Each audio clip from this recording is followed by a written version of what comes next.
Telangana high court 42% బీసీలకు reservation అంశం మీద ఇచ్చినటువంటి జీవోను స్టే ఇస్తూ ఆ జీవోపై అమలుకు ఎన్నికలు కూడా ఆగిపోవడం జరిగింది. ఆ యొక్క 42% రిజర్వేషన్ చేసినటువంటి స్థానాలు కల్పించినటువంటి ఆ జీవోను కూడా సస్పెన్స్లో ఉంచడం మూలన, అనగా స్టే విధించడం మూలన రాష్ట్ర ప్రభుత్వము ఈ యొక్క అంశాన్ని సీరియస్గా తీసుకొని సుప్రీంకోర్టులో మళ్ళీ ఈ యొక్క తీర్పుపై కేసు వేయడానికి సన్నద్ధం అవుతున్నట్టుగా వార్తలు వస్తున్నవి.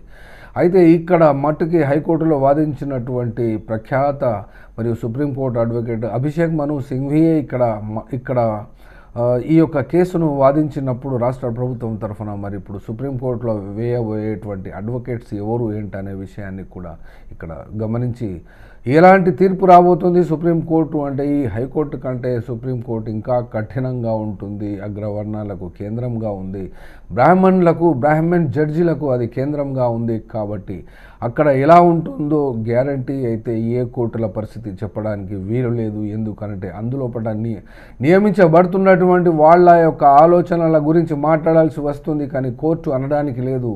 కానీ ఇక్కడ సభ్య సమాజం కాబట్టి ఆ యొక్క విలువలు ఉంటాయి కాబట్టి కోర్టులు అంటున్నామే, కానీ ఏ జడ్జి ఉన్నాడు బెంచ్ మీద అని చూసి ఎవడు ఆ జడ్జి ఏమి చెప్పగలడు, ఎలాంటి తీర్పు ఇవ్వగలడు అని దేశంలో ఉన్నటువంటి అడ్వకేట్స్ ఖచ్చితంగా చెప్పగలిగేటువంటి స్థాయికి సుప్రీంకోర్టు అడ్వకేట్స్ దిగజారారు.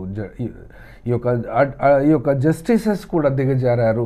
ఆ అంచనాలు ఎవరి కులాలు వాళ్ళవి, ఎవరి మతాలు వాళ్ళవి. కాబట్టి ఆ రకంగా వచ్చినప్పుడు ఈ 42% బీసీకి వ్యతిరేకంగా ఇచ్చినటువంటి కోర్టు తీర్పు సుప్రీంకోర్టులో ఎలా ఉండబోతుందో ఖచ్చితంగా చెప్పడానికి వీలు కావడం లేదు.